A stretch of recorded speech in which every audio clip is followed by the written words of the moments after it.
here. We'll continue with learning, which we started last time.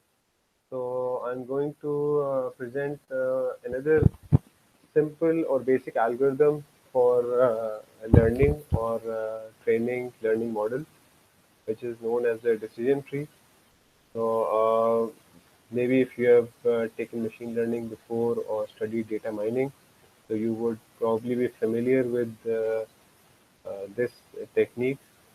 So it's not something very um, complicated, but it's a very important piece to understand because it forms the basis of not only the simple forms of learning but um, more complex models such as the random forest. Okay, so let's share my screen, and today we'll be talking about decision trees and the amount of disorder in particular sets, क्योंकि वो इसके अंदर बहुत important होगा. ठीक है, so let me write this down.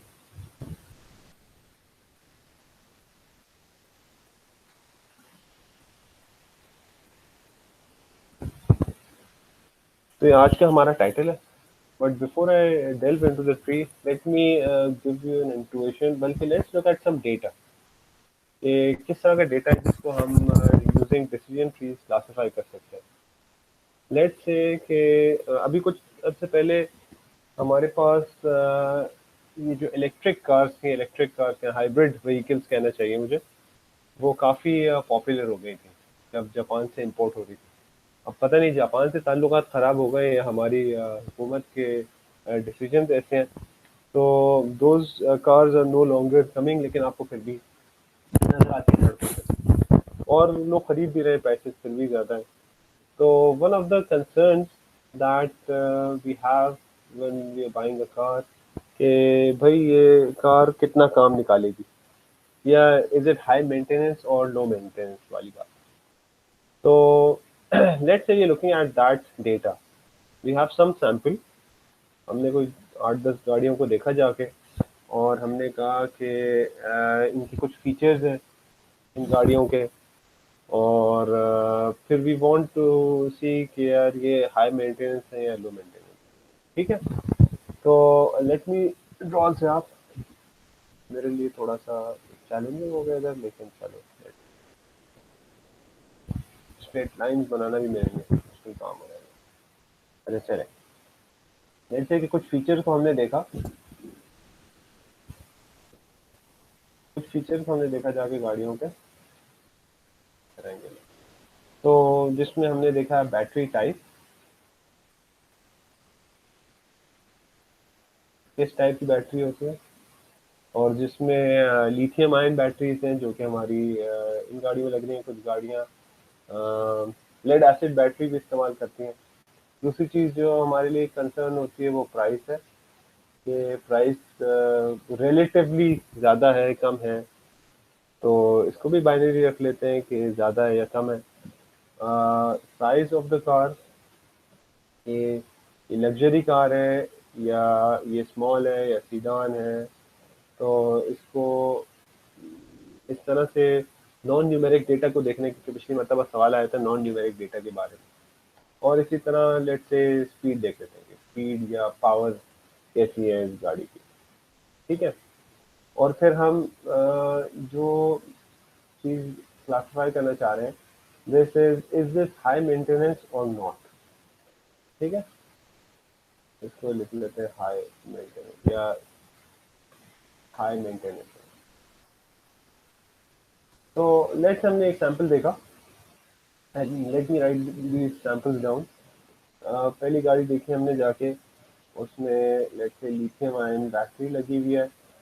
उसकी price check की, लो प्राइस, साइज लग्जरी साइज है, और स्पीड वेरी हाई लिख लेता हूँ, और हाई मेंटेनेंस यस, तो प्लस साइन लगा लिया हाई मेंटेनेंस के लिए. ठीक है, बाइनरी क्लासिफिकेशन कर रहे हैं कि इज इट हाई मेंटेनेंस और लो मेंटेनेंस, तो ये हमारा लेबल है.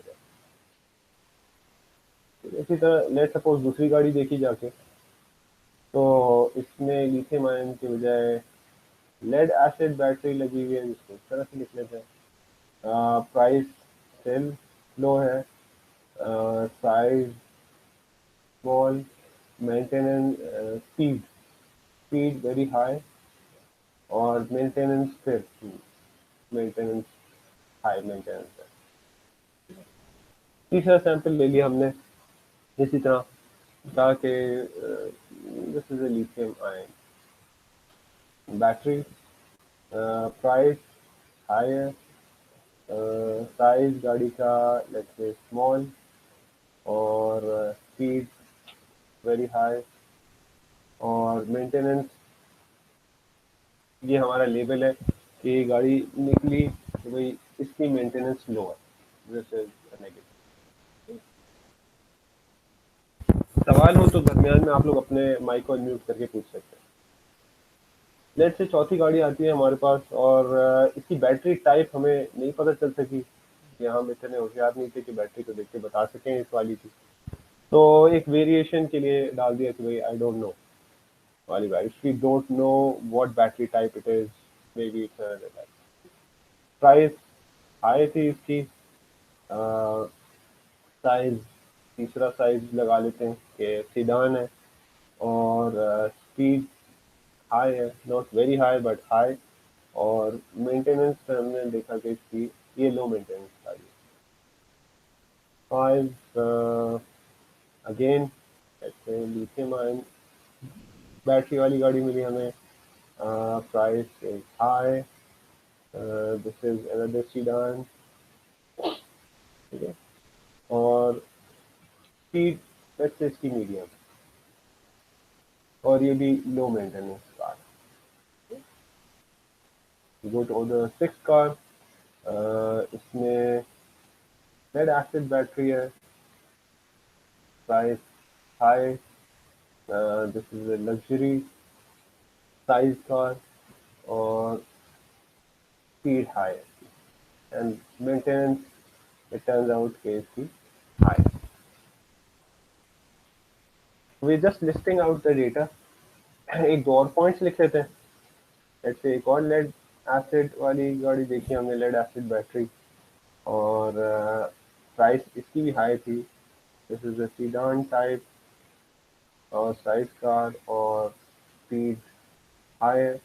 This is also a high maintenance car, and let's say कि एट्थ गाड़ी देखी, this is a lithium ion battery वाली गाड़ी, प्राइस लो, साइज स्मॉल, और स्पीड हमने very high, high medium, let's say medium है, and this is the high maintenance car. ठीक है, now let's say this is our training data, ये सारा हमारे पास ट्रेनिंग डेटा है, और हम लोग इससे एक मॉडल ट्रेन करना चाहते हैं डिसीजन ट्री का। तो सबसे पहले हम क्या करेंगे, लुक एट स्टेप 1। वो ये कि हम हर प्रॉपर्टी के लिए, तो देर आर दीज प्रॉपर्टी जिनको हम फीचर्स कहते रहे, उसके लिए हम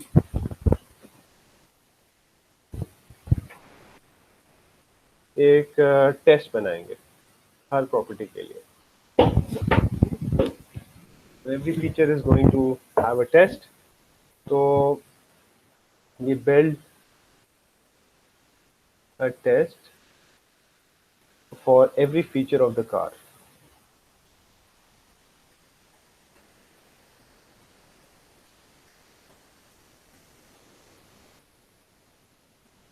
और ये फीचर्स हमारे पास यहाँ battery type, price, size, speed. तो अगर आप देखें, and let's take one of these features, say battery type को लेते हैं। तो take battery type as one feature. तो गिवन के लिथियम आयन बैटरी है,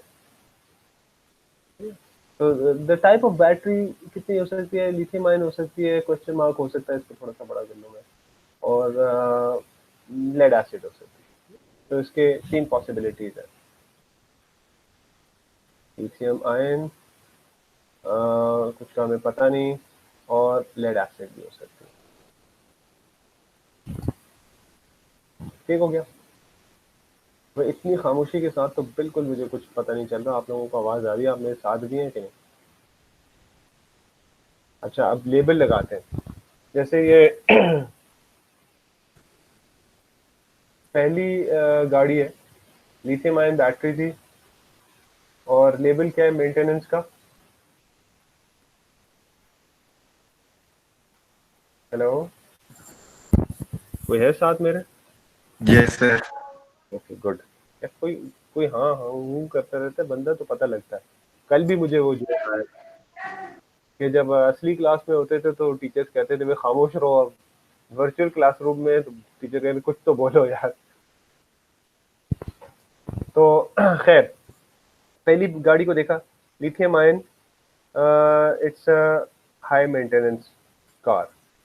ठीक है, तो this is the first one. Second को देखा, लेड एसिड वाली गाड़ी है, तो ये भी हाई मेंटेनेंस है, इसको इधर डाल दिया। थर्ड गाड़ी को देखा, लिथियम आयन है, नेगेटिव, यानी कि लो मेंटेनेंस है, इसको इधर डाला। और इस चौथी गाड़ी को देखा, तो क्वेश्चन मार्क, ये लो मेंटेनेंस है, इधर आ गई। पांचवी गाड़ी को देखा, तो we are just creating a test. पांचवी गाड़ी को देखा, लिथियम आयन है, क्या है नेगेटिव, तो इधर डाल दिया। This is the fifth car. Six car को देखा, लेड एसिड बैटरी है और हाई मेंटेनेंस, इधर आ गई। और सेवेंथ को देखा, ये भी लेड एसिड है, ये भी लेड एसिड बैटरी है, हाँ, और ये हाई मेंटेनेंस है, ये भी इधर आ गई। और आठवीं गाड़ी को देखा, दिस इज लिथियम आयन, और ये भी हाई मेंटेनेंस है, तो ये आ गया। ठीक है, तो यानी कि इफ यू अगर बैक ट्रैक करें इसे, तो this was our first car, this was our second car, और इसी तरह मुझे अब याद नहीं रहा, लेकिन this is our eighth car जो हम यहाँ पे आ गए। तो अगर हम बैटरी टेस्ट लगाएं, इसका क्या मतलब है? इसका मतलब ये है कि अगर हम सिर्फ इस फीचर को देखें गाड़ी के कि टाइप क्या है बैटरी की, तो हम उससे क्या डिटरमिन कर सकते हैं। अगर हमारे पास लेड एसिड बैटरी आती है गाड़ी की, तो वी नो कि ये हाई मेंटेनेंस गाड़ी है फॉर श्योर, क्योंकि जितनी भी लेड एसिड बैटरी की गाड़ियां हमने देखी हैं अपने ट्रेनिंग सैंपल में, वो हाई मेंटेनेंस की। अच्छा, जिस बैटरी की टाइप नहीं पता, वो लो मेंटेनेंस है, क्योंकि हमारे पास है ही सैंपल में एक। अच्छा, जिस गाड़ी के अंदर लिथियम आयन बैटरीज लगी हुई हैं, वो हाई भी हो सकती हैं, लो भी हो सकती हैं। We had 4 samples of such cars जिसमें लिथियम आयन बैटरीज लगी हुई हैं, दो हाई मेंटेनेंस है, दो लो मेंटेनेंस है। तो we can not say much about these, लेकिन क्या है कि at least for out of the 8 cars, 4 we can easily say just looking at the battery type कि ये क्या ये किस किस्म की गाड़ी हो सकती है। तो इसी तरह दूसरे फीचर्स का भी वो बना लेते हैं। जो हमारे पास दूसरे फीचर प्राइस, साइज और स्पीड है, इसी तरह से हम उनके भी टेस्ट बना सकते हैं। तो अगर हम प्राइस का टेस्ट बनाए, और प्राइस में there is high price and low price, इसको मैं यहाँ पे लो लिख लेता हूँ, लो प्राइस और हाई प्राइस। अब इसी तरह अगर हम टेस्ट बनाए, तो पहली गाड़ी लो प्राइस, तो लो प्राइस्ड है लेकिन हाई मेंटेनेंस, और सेकंड गाड़ी भी लो प्राइस्ड है, हाई मेंटेनेंस। थर्ड गाड़ी हाई प्राइस्ड है, लो मेंटेनेंस। चौथी गाड़ी भी हाई प्राइस्ड है, लो मेंटेनेंस। पांचवी गाड़ी भी हाई प्राइस्ड है, लो मेंटेनेंस। और छठी गाड़ी पे आए तो दिस इज हाई प्राइस्ड लेकिन हाई मेंटेनेंस। सातवीं गाड़ी भी हाई प्राइस्ड, हाई मेंटेनेंस। आठवीं गाड़ी, आठवीं गाड़ी low priced and sorry low priced और हाई मेंटेनेंस। तो ये एक और फॉर्मेट है, ठीक है। तो इस टेस्ट से क्या पता चल रहा है, अगर प्राइस लो है तो मेंटेनेंस हाई होगी, अगर हाई प्राइस है तो भी कभी कभी मेंटेनेंस हाई हो सकती है। तो this is the second test. और फिर थर्ड टेस्ट जो था हमारा साइज पे था, और साइज में हमारे पास थ्री साइजेस, लग्जरी और सीडान और स्मॉल, ठीक है। तीन डिफरेंट साइजेस हैं।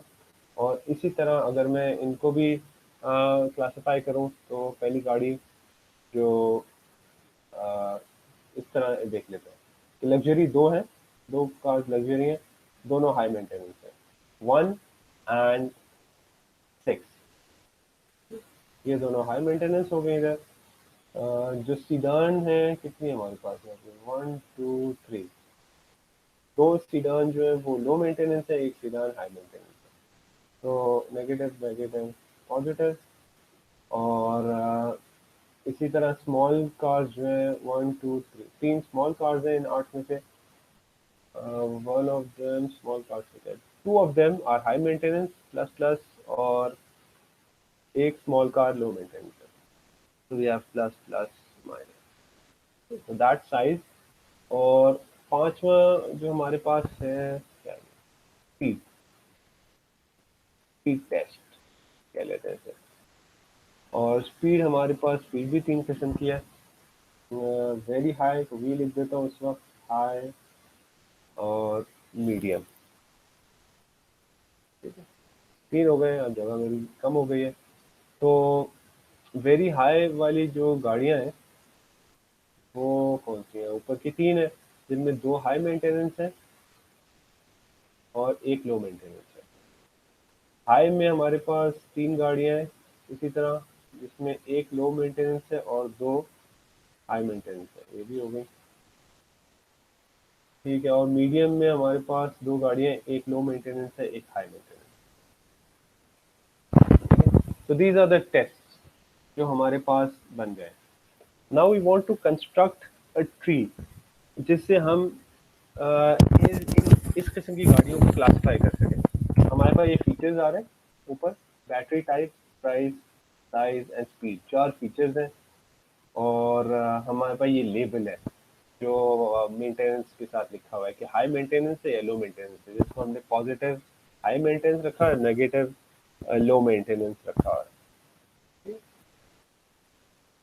अब वो देखना है, अब ये देखना है कि कौन सा टेस्ट ऐसा है जो कि होमोजीनियस सेट्स में इसको क्लासिफाई कर सकता है आराम से।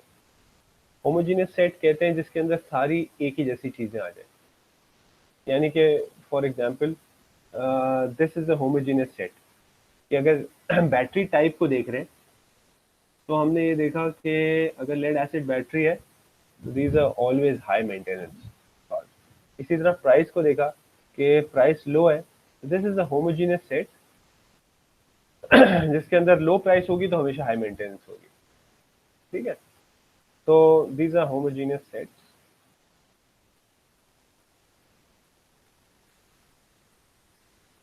और इन सेट्स को हम कहते हैं हेट्रोजीनियस सेट्स,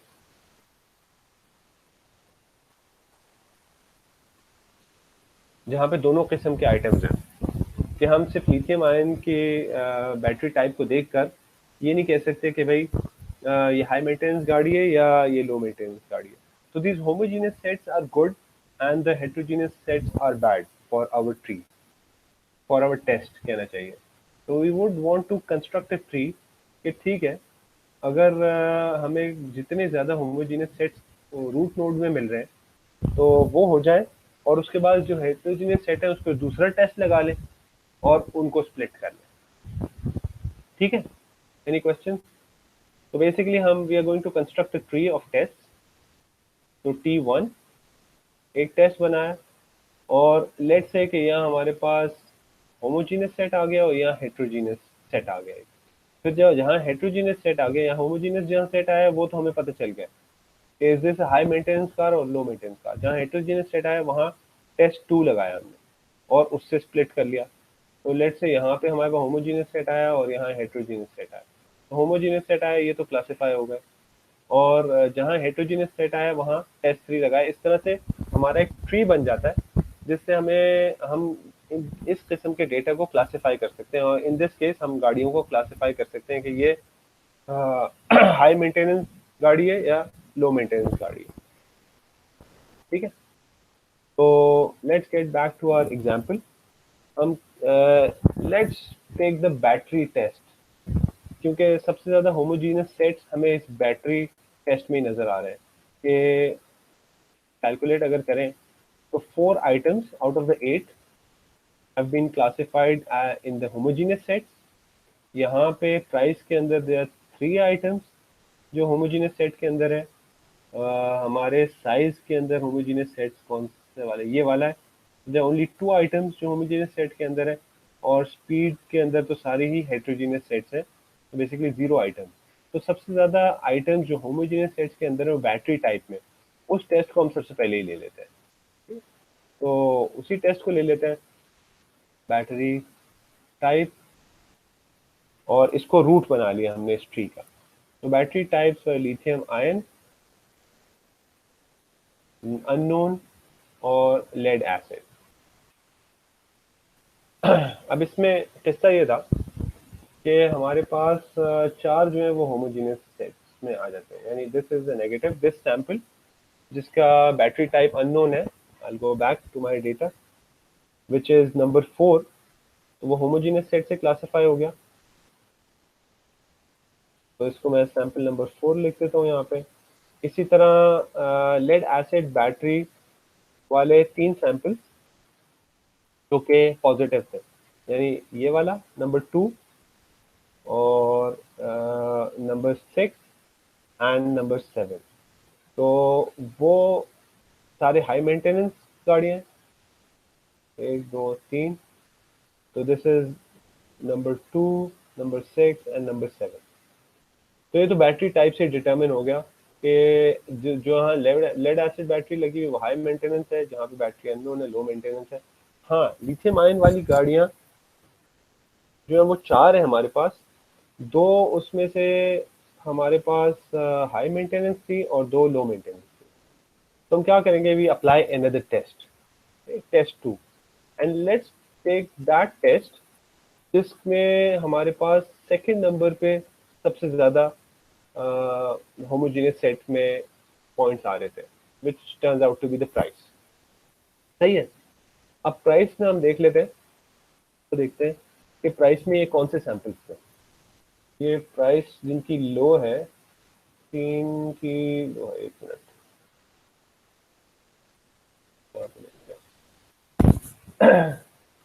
इन 3 की लो प्राइस थी। अच्छा, ये दिस वन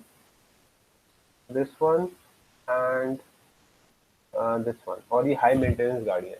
तो 1 2 एंड 8, दिस इज 1 2 एंड 8। तो हम प्राइस को लेते हैं एज आवर नेक्स्ट टेस्ट। यहाँ पे लगाते हैं प्राइस, और प्राइस कैन बी लो और हाई। इसको लो पहले लिखता हूँ, लो और हाई। ठीक है। इफ यू रिकॉल कि ये वाले 4 सैंपल्स कौन से हैं जो कि यहाँ पे रह गए थे, तो 2 6 7 और 4 तो यहाँ आ गए। ये वाले कौन से सैंपल्स हैं बैटरी टाइप में, पहले इनको लिख लो। तो दिस इज 1 एंड 8, और ये नेगेटिव वाले कौन से हैं, लिथियम आयन के, 3 and 5। So this is 3 and 5. This was 1 and 8. ये मैं लिख लेता हूँ यहाँ पे। So this is sample number 3. This is 5. This is उल्टा कर दिया मैंने। This high maintenance car is the first car. This high maintenance car is the 8th car. This low maintenance car is the 3rd one, and this is the 5th one. ठीक है। अब इनकी prices देखेंगे क्योंकि will only apply the price test on these 4। बाकी 4 का तो clear हो गया लेबल। इस इन 4 पे हम ये प्राइस का टेस्ट अप्लाई करते हैं। तो इनमें से कौन सी लो प्राइस थी, वापस से जाके देखते हैं। Low priced out of 1, 8, 3 and 5, इनमें 1 and 8 are low priced, 3 and 5 are high priced. ठीक है, तो 1 and 8 are low price, 3 and 5 were high priced. अच्छा, तो यानी कि जो हाई प्राइस, जो लो प्राइस्ड गाड़ियां हैं वो यहाँ आ गई हमारे पास, वो थी 1 and 8, and 3 and 5 were high priced, और उस हिसाब से ये हमारे पास लो मेंटेनेंस गाड़ियां बन गई। ठीक है, तो आपने देखा now we have these homogeneous sets इधर आ गए हमारे इसमें, जिससे क्या हुआ कि हमारी क्लासिफिकेशन पूरी हो गई। क्लासिफिकेशन या मॉडल ट्रेन हो गया। We don't need another test, हमें ट्री में फर्दर डाउन जाने की जरूरत नहीं है, क्योंकि हमारे सारे के सारे जो लीफ नोड्स हैं, विच आर दीज नोड्स, ये वाली नोड, ये नोड, ये नोड और ये नोड, सब होमोजीनियस बन गए। ठीक है, now how do we test using this, वो हम कुछ इस तरह से करते हैं। हमारे पास एक नया सैंपल आया है गाड़ी का, सही है, न्यू कार। इसके हमें दो ही चीजें देखनी है, क्योंकि इट टर्न्स आउट के not all the features are relevant जिस तरह का डेटा हमारे पास है। इस गाड़ी के अंदर हमने सिर्फ दो ही चीजें देखनी है, बैटरी टाइप और प्राइस, जो हमारे इसको क्लासिफाई कर लेगा। तो हमने बैटरी टाइप देखी, लेट से वो निकली हमारे पास, लेट सपोज लिथियम आयन, ये टाइप की बैटरी है, और प्राइस हमने देखी वो निकली हाई। कोई नई गाड़ी है, और भी फीचर्स हैं इसके, यानी स्पीड और साइज वो भी, लेकिन they are not relevant given this tree. और हम इसको, इस नई गाड़ी को, this is the 9th car, इसको हम कैसे क्लासिफाई करेंगे? बैटरी टाइप पे गए, देखा किधर जाती है, ये तो लिथियम आयन टाइप की बैटरी, इधर आ गए। हाँ, यहाँ पे हमें नहीं पता चल रहा, क्योंकि यहाँ पे क्लासिफिकेशन नहीं हो रही। अगर यहाँ आती तो हमें फौरन पता चल जाता, this is low maintenance car. तो this 9th car would go through another test, जो कि प्राइस है। प्राइस चेक करेंगे, उसकी प्राइस हाई है तो अच्छा, गुड, यहाँ पे लेबल आ रहा है नेगेटिव कि this would be a low maintenance car. तो हम 9 सैंपल को, जो नई गाड़ी आई है, उसको हम कहेंगे this can be classified as negative और अ लो मेंटेनेंस कार। ठीक है, कोई क्वेश्चन? सर समझ आ गए। समझ आ गई, एक्सीलेंट, तो बड़ी अच्छी बात है। तो ऐसा करते हैं कि before I move on to set this order, let me show you a simple demo। आप लोगों की तरफ से डेमो और उसका वो आया था रिक्वेस्ट, तो मैं एक दफ़ा देखता हूँ तो डेमो मुझे मिले। टैब बनाई है मैंने,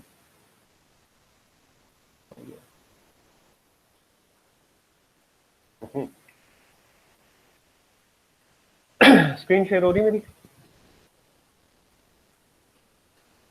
यस सर। क्या नजर आ रहा है? लिखा हुआ है first some intuition. Yes sir.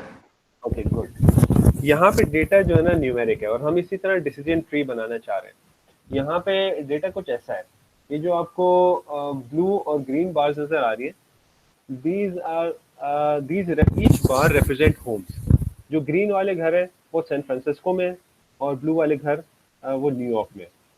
अब डिटरमिन करना है, given lot more data about homes, यानी उनके घरों के फीचर्स, जिस तरह हम गाड़ियों के फीचर्स देख रहे थे, घरों के फीचर्स देखते हुए आपने एक क्लासिफायर बनाना है जो बता सके कि घर सैन फ्रांसिस्को में या न्यूयॉर्क में। अभी सिर्फ हमें जो नजर आ रहा है on the right hand side, वो है घरों की एलिवेशन, कि किस हाइट पे घर बने हुए। तो न्यूयॉर्क इज स्लाइटली फ्लैटर, और जो सैन फ्रांसिस्को है वो हिली एरिया है। तो जो ऊंचे घर हैं वो सैन फ्रांसिस्को में ही होंगे, लेकिन जो नीचे वाले घर हैं आपको मेरा माउस नजर आ रहा है? जैसे ये नीचे वाले घर हैं, ये न्यूयॉर्क में भी हो सकते हैं। न्यूयॉर्क में बहुत कम ऐसे घर हैं जो ऊपर बने हैं। यहाँ पे हमारे सैंपल में तो एक ही घर है जो 239.5 फीट की एलिवेशन पे बना हुआ है, जो इधर है। यानी कि इससे ज्यादा ऊंचा कोई घर हो नहीं सकता न्यूयॉर्क में, या इससे ज्यादा ऊंचाई पे कहना चाहिए। तो इससे ज्यादा ऊपर के जो घर हैं वो सारे सैन फ्रांसिस्को में ही होंगे।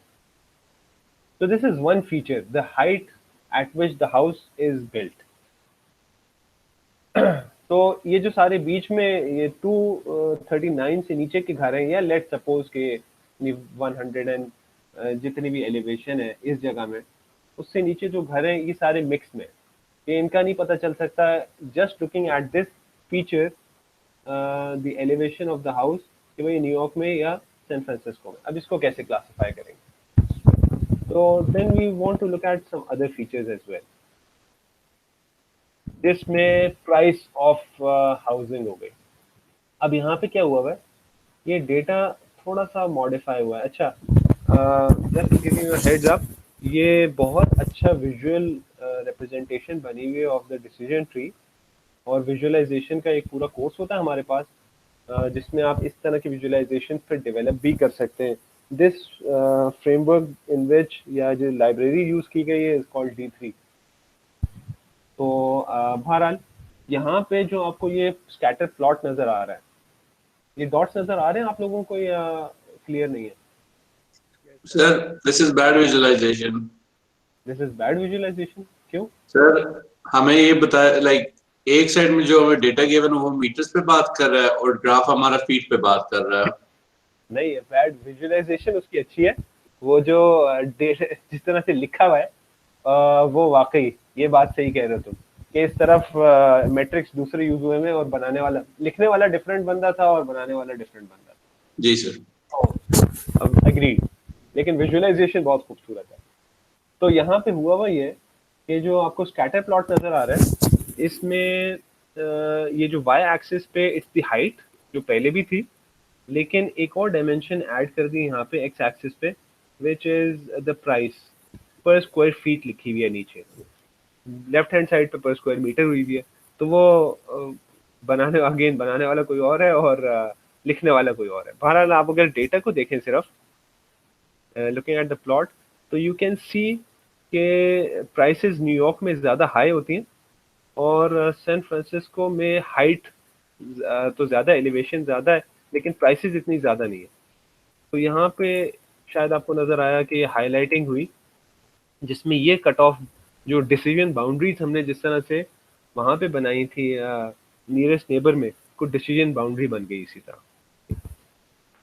तो we can draw some boundaries इस तरह से, and then we can look at many other features जो यहाँ पे दिखाए जा रहे हैं, जिसमें एलिवेशन, इस साल में बना, year built, number of bathrooms, number of bedrooms, price, square footage, price पर स्क्वायर फुटेज, और इन सब चीज़ों को एक दूसरे के साथ प्लॉट किया जा सकता है। जिस तरह ऊपर वाले ग्राफ में सिर्फ हाइट, एलिवेशन और प्राइस को प्लॉट किया था, ये सब जो फीचर्स हैं इनको अगेंस्ट ईच अदर भी प्लॉट कर सकते हैं। तो ये सारे ग्राफ्स आ गए जो आपको नजर आ रहे हैं, स्कैटर प्लॉट्स बने हुए। अब इनको हम यूज कर सकते हैं इन डिसीजन ट्रीज। वो किस तरह कि हमने ये एक फीचर लिया जो यहाँ पे एलिवेशन वाला फीचर है, इसको हमने बना लिया हिस्टोग्राम, कि कितने घर किस एलिवेशन के ऊपर है। तो आपको नजर आया कि जो थोड़ी एलिवेशन है वहां पे न्यूयॉर्क वाले ज्यादा घर हैं, एंड सो फोर्थ। तो फिर हम यहाँ पे क्या कर सकते हैं कि डिसीजन बाउंड्री बना सकते हैं। हम डिसीजन बाउंड्री अगर बनाएं इधर 242 फीट पे, इसके बाद तो सारे घर वो सैन फ्रांसिस्को में ही है, यानी इससे ऊपर के सारे घर सैन फ्रांसिस्को के। न्यूयॉर्क के घर इससे छोटे हो सकते हैं। अगर इसको स्प्लिट पॉइंट बनाए या डिसीजन बाउंड्री बनाए, तो आप देखेंगे कि 242 से कम 111 घर न्यूयॉर्क के और 92 सैन फ्रांसिस्को के, जो आपको नीचे पाई चार्ट में नजर आ रहा है। और उससे ऊपर के एलिवेशन के सारे घर यानी 47 जो है वो सैन फ्रांसिस्को में। लेकिन can we make this decision boundary a bit better? हम उसको लेफ्ट साइड पे ले जाएं तो एक आदि कोई गलत करेगा ना, समझ रहे हैं? अगर बिल्कुल जीरो पे ले जाएं तो हमारी परसेंटेज बिल्कुल ख़राब हो जाएगी। इधर रखें तो 63% of the times you can get things correct. अच्छा तो व्हाट्स द बेस्ट स्प्लिट? वो कुछ इस तरह से बीच में उसने बनाया है कि यार डिसीजन बाउंड्री को अगर बीच में रखें तो आपकी एक्यूरेसी 82% के करीब आ जाती है just on this elevation mark. फिर इसको रिकर्सिवली सारे के सारे फीचर्स पे लगाएं आप, ना सिर्फ एलिवेशन बल्कि year bit, number of bathrooms, number of bedrooms, price, square footage, price पर स्क्वायर फीट, सब पे लगा लें। तो फिर आप पिक करें कि भाई रूट नोड क्या है, ट्री बना लें अपना, ठीक है? तो रूट नोड पे आपके पास उसी तरह कुछ होमोजीनियस सेट आ जाएगा और कुछ हेट्रोजीनियस सेट आ जाएगा, और यहाँ पे जो डिसीजन बाउंड्री है कुछ हेट्रोजीनियस ही बनाई हुई है दोनों में। तो इसी तरह ट्री को ग्रो करें, दूसरा टेस्ट लगाएं विच इज, अच्छा हर रूट नोड की हर लीफ के ऊपर डिफरेंट टेस्ट भी लग सकता है। जिस तरह यहाँ पे एलिवेशन रूट नोड लिया, फिर प्राइस पर स्क्वायर फुट लेफ्ट वाली ब्रांच पे लगाया और प्राइस राइट वाली ब्रांच पे लगाया, we get this kind of distribution जहाँ पे एक्यूरेसी इम्प्रूव्स टू 84%। फिर उसके बाद इसी तरह you can recursively grow the tree adding several layers until ये बन गया जिसकी एक्यूरेसी 96% है, और you can always grow the tree so deep कि भाई 100% एक्यूरेसी आ जाए आपके पास ट्रेनिंग सेट के ऊपर। लेकिन इसको ही ओवरफिटिंग कहते हैं कि आपने ट्रेनिंग सेट पे ओवरफिट कर लिया अपने डेटा को। एनीवे आप ट्री इस तरह बना लिया, फिर इस तरह आप प्रिडिक्शंस कैसे करेंगे? प्रिडिक्शंस ऐसे कि जो डेटा आपके पास था ना सारे घरों का, वो आपने लिया, आप ट्री में डालते हैं और देखते हैं कि किन ब्रांचेस पे वो डेटा जा रहा है। This is a beautiful visualization in the sense कि वो दिखा रहा है आपको कि कौन से घर कहाँ जा रहे हैं, and this is about the training set.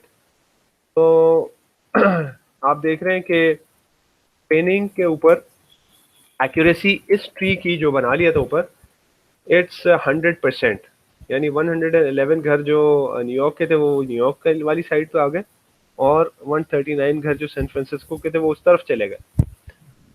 और इस विजुअलाइजेशन की मजे की कहानी दिखाऊं आपको कि if you hover over it तो आपको ये दिखाता भी है कि कौन से घर किधर जा रहे हैं। तो ये लाइंस भी नजर आ रही है आपको, मैं इस तरफ ज्यादा दिखाऊं, ये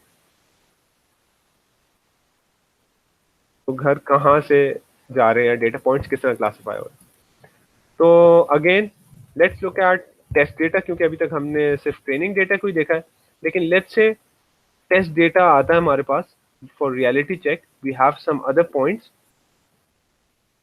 जिसमें कुछ घर न्यूयॉर्क के और कुछ सैन फ्रांसिस्को के। तो क्या होता है, क्योंकि वो ट्री जरा ओवरफिट कर गया था ऑन दिस ट्रेनिंग डेटा, तो टेस्ट डेटा पे एक्यूरेसी 89.7% आ रही है, which is not that good, less than ideal, given कि आप कह रहे हैं कि ट्रेनिंग डेटा पे एक्यूरेसी 100% थी। तो दीज एरर्स आर लिखा हुआ है कि ड्यू टू ओवरफिटिंग, ये ओवरफिटिंग हो जाती है जब आप ओवरफिट कर लेते हैं अपने मॉडल को ऑन ट्रेनिंग डेटा। तो इस तरह की चीज़ें होती हैं, और इसके भी बहुत सारे सॉल्यूशंस हैं। Anyway this is the decision tree visualization जो कि मुझे बहुत पसंद आई थी, और मैंने कहा फिर आपको दिखाऊं। I will post this link in the chat window, आपके साथ शेयर कर देता हूँ, आप लोग भी देख सकते हैं इसको, और इस तरह की चीज़ बनाने की कोशिश भी कर सकते हैं। Although I must warn you कि ये बहुत सिंपल सा नहीं है कि आप एक दो दिन में बैठ के बना लें, it takes quite a bit of time इस विजुअलाइजेशन को बनाने में, ठीक है? तो any questions before I go back to my notes?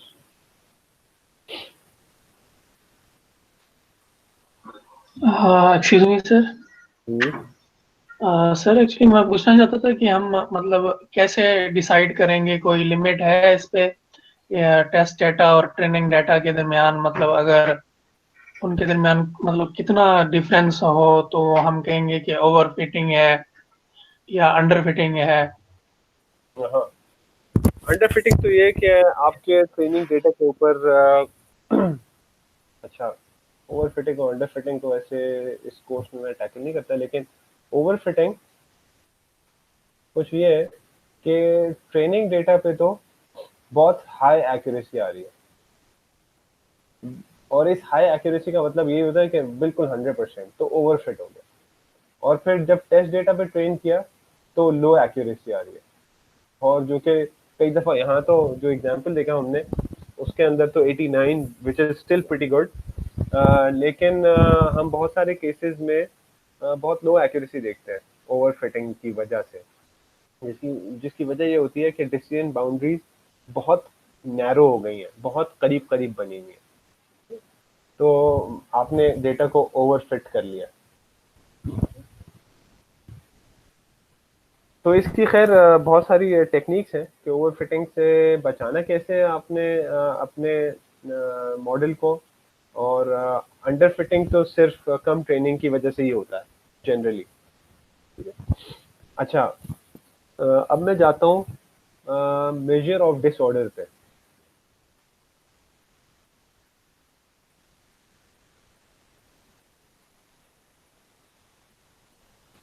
यानी कि जब हम डिसीजन ट्री बना रहे हैं, एक टेस्ट बनाया हमने और कहा कि अच्छा यहाँ होमोजीनियस सेट आ गया,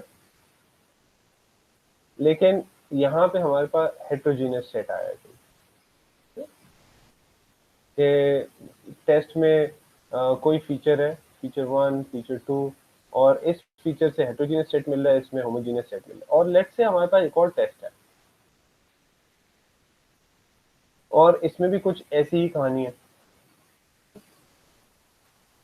कि यहाँ पे हमारे पास, सेम कलर यूज करता हूँ, कि हमारे पास यहाँ होमोजीनियस सेट आ गया और यहाँ पे हमारे पास एक हेट्रोजीनियस सेट आ गया, and these are some other feature values कहना चाहिए, फीचर्स नहीं, फीचर्स तो ये टेस्ट हैं, तो फीचर वैल्यूज हैं। तो हमारे पास इस तरह के टेस्ट हो सकते हैं। अब जनरली इस तरह नहीं होता कि हमारे पास कुछ केसेस में टेस्ट इस तरह से होमोजीनियस सेट्स देते ही नहीं है, यानी कि इधर भी कुछ वैल्यूज होंगी नेगेटिव, इधर कुछ पॉजिटिव आ जाएगा। तो there is this measure of disorder, जिसको मेजर करते हैं कि एक सेट कितना मिक्स्ड है, उसका एक मेजर होता है कि इसमें डिसऑर्डर कितना है। और ये एंट्रोपी आपने देखी होगी, फिजिक्स वाले भी यूज करते हैं एंट्रोपी को, कि किसी सिस्टम की एंट्रोपी कितनी है, कितना डायनामिक है सिस्टम। तो यहाँ पे वही कॉन्सेप्ट हम लोग लगाते हैं, this measure of disorder is given by this equation. तो disorder of a given set is given by the equation. अगर हमारे पास दो ही क्लासेस हैं, लेट्स से पॉजिटिव नेगेटिव, तो हम कहते हैं minus the number of positive samples जो एक किसी सेट के अंदर, लेट्स से इस सेट को ले रहे हैं हम, तो over the number of the total samples multiplied by the log to the base 2 of this same value, the number of positive samples over the total number of samples, ठीक है, minus the number of negative samples in the set over the total number of samples, again multiplied by the log of base 2, the negative samples over the total number of samples. So this is the entropy or the disorder of the set containing two types of values, positive and negative values. तो अगर मैं just for the sake of looking at this, मैं homogeneous set को लूँ, किसी homogeneous set को ले लूँ एग्जाम्पल के तौर पे, लेट्स से जिसके अंदर 4 सैंपल्स हैं, चारों पॉजिटिव है, this is a homogeneous set. तो इसमें डिसऑर्डर कितना होगा? तो if I were to compute disorder of this S, let's call this S1, positive samples हमारे पास कितने, 4, तो -4, टोटल सैंपल्स भी 4 ही हैं, and we take log to the base 2 of the number of positive samples which are 4 and the negative and the total number of samples which are 4 as well. तो ये बन गया और नेगेटिव सैंपल्स क्या होंगे, negative sample 0 है, तो this is 0/4 और फिर 0 से मल्टीप्लाई हो गया तो ये तो वैसे ही 0 हो गया, तो दिस क्वांटिटी गोज अवे, यहाँ पे रह गया 1 - 1 of log 2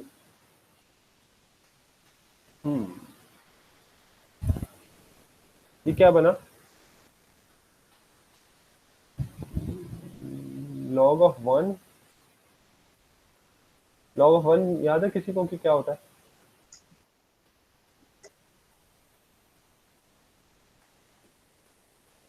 ji, log of 1 is 0, ठीक है, so this becomes a 0, जिसका मतलब है कि होमोजेनियस सेट की जो एंट्रोपी है या डिसऑर्डर है, दिस इज अ 0। इसी तरह अगर एक सेट हो जिसमें, जिस तरह ये सेट है, हमारे पास पॉजिटिव सैंपल्स भी और नेगेटिव सैंपल्स दोनों इक्वल नंबर में, यानी अच्छी खासी कंफ्यूजन है इधर, this in this set the positive and the negative samples are in the same number, तो यहाँ पे डिसऑर्डर क्या होगा, let's call this set S2, तो this is a completely heterogeneous set, तो यहाँ पे डिसऑर्डर क्या बनेगा, यहाँ पे डिसऑर्डर ये बनेगा, number of positive samples which are 2, so this is a minus, the total number of samples are 4, log to the base 2 of 2/4, once again the number of positive samples over the total number of samples, अच्छा minus negative samples भी यहाँ पे 2 हैं, total number of samples is 4, multiplied by the log of base 2, negative samples 2 and total number of samples 2। कोई calculate करके बताएगा कि इस केस में डिसऑर्डर क्या होता है हेटेरोजेनियस सेट में? सर इसकी लॉग ऑफ मतलब 1/2 आ जाएगी ना, तो नेगेटिव 0.3010 आ रही है आई थिंक। तो क्या जी बनेगा? सर बिल्कुल। चलो मैं बताता हूँ, दिस इज -1/2 लॉग, ये 1/2 हो गया और ये बेस 2 है, तो दिस इज 2 to the -1, और यहाँ पे भी कुछ ऐसे ही 1/2 log to the base 2 and sorry ये 2 नहीं, ये 4 है, total number of samples is 4, so this again is 1/2 which is 2 raised to the power -1, ये जब -1 बाहर आएगा और log 2 to the base 2 is 1, तो ये -1 बाहर आएगा, तो this becomes +1/2, और ये तो -1 इधर से आके मल्टीप्लाई हो गया, this is a 1, 1/2, and it turns out कि यहाँ पे भी यही होगा, this is a +1/2 and this becomes a 1। इस कैलकुलेशन को याद रखें क्योंकि ये एग्जाम में आपको नजर आएगी, इस तरह की कैलकुलेशंस के डिसऑर्डर मेजर करना है आपने इन सेट्स। तो किस्सा कुछ यूँ है कि if I plot this over this disorder of some set which contains some positive value over the number of positive values over इसका रेशो ले लूँ मैं यहाँ, तो अगर सारी की सारी पॉजिटिव हो या सारी नेगेटिव हो तो डिसऑर्डर की वैल्यू क्या होगी, 0।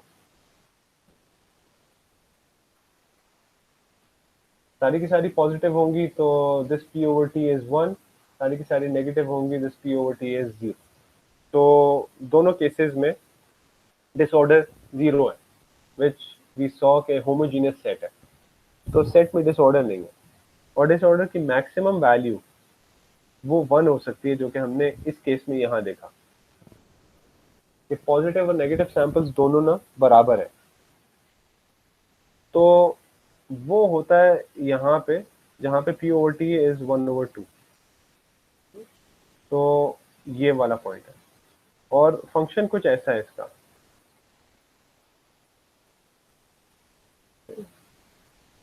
हाइपरबोलिक फंक्शन है जो कि इस इक्वेशन को रिप्रेजेंट करता है, इधर जो डिसऑर्डर की इक्वेशन है। This is f of x is minus x log of x minus 1 minus x log of 1 minus, ठीक है। तो कुछ ये इक्वेशन है जिसको ये फंक्शन रिप्रेजेंट कर रहा है। तो ये है हमारा डिसऑर्डर, और ये हम इसलिए कर रहे हैं कि जिन नोड्स, जिन टेस्ट को हम लेना चाह रहे हैं कि ट्री में कौन सी, कि इस जगह में कौन से टेस्ट को सेलेक्ट किया जाए। लेट्स सपोज कि यहाँ पे हमारे पास हेट्रोजीनियस सेट आ गया, ये होमोजीनियस था तो सही है, लेकिन हेट्रोजीनियस आ गया। अब यहाँ पे which test to should we select, तो वो वाला टेस्ट सेलेक्ट करेंगे जिसमें ओवरऑल डिसऑर्डर कम है।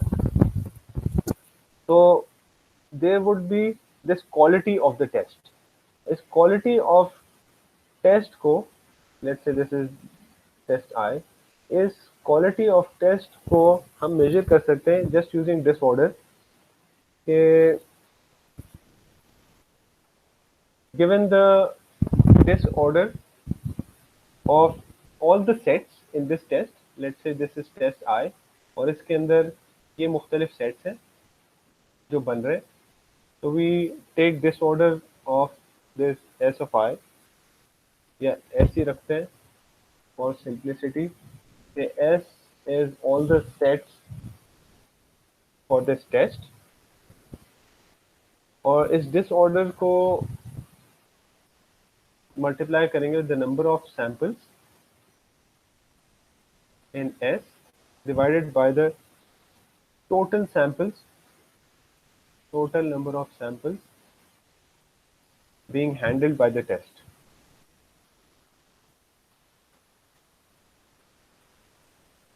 ठीक है,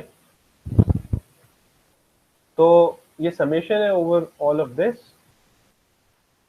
और फिर ये हमें क्वालिटी ऑफ टेस्ट बताती है। यानी हमारे पास, जस्ट टू से, लेट्स से ये एक टेस्ट है T of I, ये दो सेट्स बनते हैं इसके। अब इसका डिसऑर्डर कंप्यूट किया इस सेट का, तो let's say this becomes B of S1, इसका डिसऑर्डर कैलकुलेट किया, this is S2, disorder of set 2, और फिर हमने देखा कि कितने सैंपल्स इधर आ रहे हैं जो S के अंदर है। हो सकता है यहाँ पे 2 सैंपल्स हो या 3 सैंपल्स हो, और यहाँ पे 6 सैंपल्स हो या 7 सैंपल्स हो, ठीक है। तो लेट्स से यहाँ 7 सैंपल्स हैं, यहाँ 3 सैंपल्स हैं, और दोनों में डिसऑर्डर है, तो total number of samples being handled by this test I are 10, 3 + 7। तो यहाँ पे पहले सेट 1 के का डिसऑर्डर निकाल के उसे 3 से मल्टीप्लाई करेंगे, 3 डिवाइड बाय 10, और फिर सेट 2 का निकालेंगे, उसका डिसऑर्डर मल्टीप्लाई करेंगे विद 7 बाय 10। तो ये नॉर्मलाइजेशन हो रही है यहाँ पे कि कौन सी फीचर वैल्यू ज़्यादा सैंपल्स को किस डिसऑर्डर के साथ क्लासिफाई करें। सर ये फॉर्मूला दोबारा रिपीट कर देंगे? कौन सा वाला फॉर्मूला? ये Q ब्रैकेट T का ये पूरा formula. Quality of the test.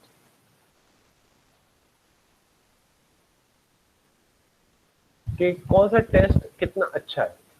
तो let me go over this bit more. तो लेट्स से आपके पास ये रूट है जिसको आपने सेलेक्ट कर लिया, वैसे इसकी भी सिलेक्शन उसी तरह से होती है। Now you come down here, यहाँ पे आपके पास एक हेटेरोजेनस सेट आ रहा है from the root. Now you have multiple options, आपके पास let's say T1, T2, T3 3 test हैं, and you need to pick a test for this heterogeneous set. Which is the better test? And the idea is कि हम लोग optimal किस्म का एक tree बनाएं जो कि सबसे छोटा हो, वरना we can select any of these test. तो which one of these three should we select to go here, कौन सा टेस्ट इधर जाना चाहिए. तो we need to measure the quality of the test. इसकी क्वालिटी क्या है, इसकी क्वालिटी क्या है, इसकी क्वालिटी क्या है. And the formula for that quality of the test given any test is कि इसके अंदर इस टेस्ट में इसकी जो सेट्स जनरेट हो रहे हैं इसकी फीचर वैल्यूज पे उनके अंदर डिसऑर्डर कितना है. तो ये सेट है और लेट्स से कि ये 3 सेट्स जनरेट कर रहा है, ये भी 2 सेट्स जनरेट कर रहा है. तो किस टेस्ट में सबसे कम डिसऑर्डर आ रहा है आपके पास उसके सेट्स पे, राइट. तो फॉर्मूला तो ये ऊपर ही लिखा हुआ है, लेकिन मैं आपको टेस्ट 1 का लेट से बताता हूँ कि लेट से दिस इज टेस्ट 1 जिसकी क्वालिटी आप देखना चाह रहे हैं. तो you have basically 2 sets S1 S2 जो मैंने ऊपर बताया. तो what you are basically doing, you are measuring disorder of set 1, multiplying it with the number of samples in S. So this is the size of S1 divided by the total number of samples being handled by this test 1.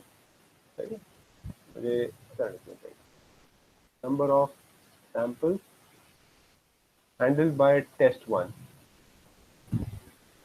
Then I add this on to the disorder of set 2, this is S2, multiplied by the size of this S2 divided by the same number जो इधर था, total number of samples being held by this test 1. And this, I would do the same thing for all the tests at each level. और फिर जिसकी quality ज़्यादा अच्छी होगी, यानी कि उसके अंदर डिसऑर्डर सबसे कम होगा, कि ये क्वालिटी वैल्यू होगी, तो फिर उसको हम सेलेक्ट कर लेंगे.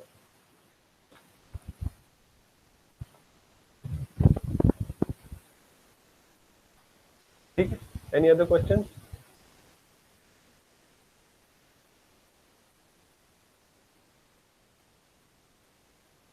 नहीं है तो थैंक यू वेरी मच. आज के लिए यही था लेक्चर. हाँ, ये जरूर है कि जी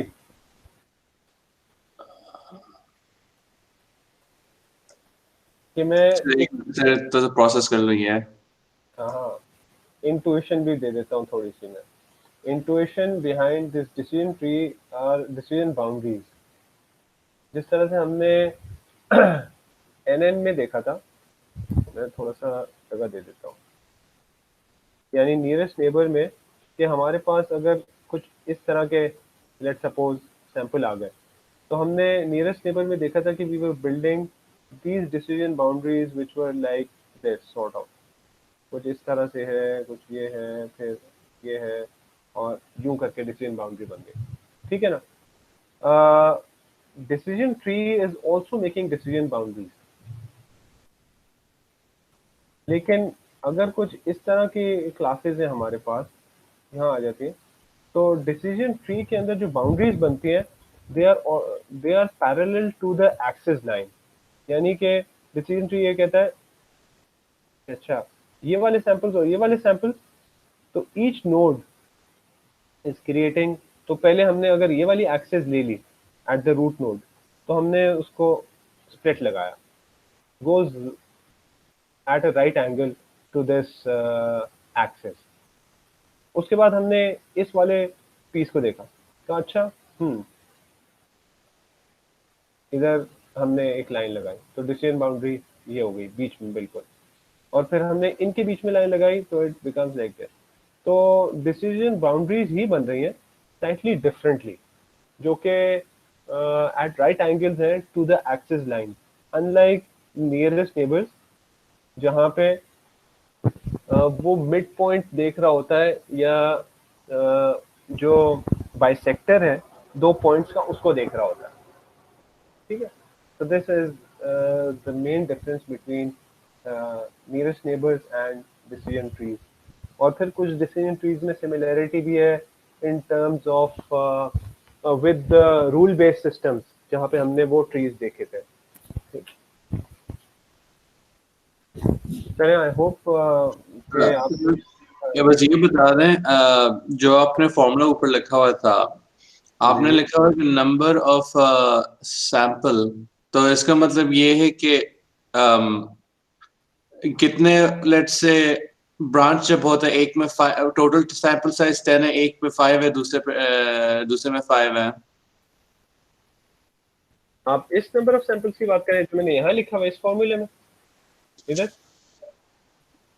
जी, इसका मतलब basically total size of the branch.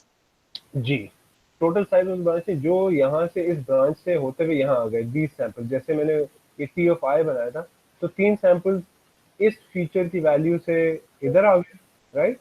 तो 3 हो गया वहाँ पे साइज, और यहाँ पे लेट्स सपोज 7 चले गए। तो the total number of sample जो नीचे लिखा हुआ है, it's the total handled by this test which is 10। तो सर वो होगा डिसऑर्डर मल्टीप्लाई बाय 3/10 एक दूसरे केस में, दूसरे में होगा डिसऑर्डर सेट 2 मल्टीप्लाई बाय 7/10। बिल्कुल ऐसे ही है। और सर ये पूछा था क्वालिटी ऑफ टेस्ट का, वही है कि the higher the value the better. नहीं, the lower the value the better, क्योंकि लोअर द वैल्यू डिसऑर्डर जितना कम हो उतना अच्छा है, और क्वालिटी जितना ज्यादा हो उतना बेहतर है। क्वालिटी नहीं, क्वालिटी भी डिसऑर्डर ही है, लेकिन वो कंबाइंड डिसऑर्डर है ऑफ द टेस्ट, क्योंकि disorder first I computed the disorder of a single set यहाँ पे। तो डिसऑर्डर एंड क्वालिटी दोनों जितना कम उतना बेहतर। हाँ, क्वालिटी जी ऐसे ही है, उसका इनवर्स लेके उसको बेहतर बना सकते हैं, लेकिन this is how it's a measure of disorder as well. अच्छा, और सर जब हम पिक करेंगे नेक्स्ट सेट, लाइक हमने नेक्स्ट ब्रांच पिक करने के लिए, तो हम वो वाला पिक करें जिसका क्वालिटी ऑफ टेस्ट सबसे लोएस्ट आए। जी बिल्कुल। ठीक है सर। Excuse me sir. जी जी। सर ये पूछना था कि जब हमने मतलब इस तरह से ब्रांचेस बना रहे हैं, या तो हम ये चीजें पहले कैलकुलेट कर लें, या तो फिर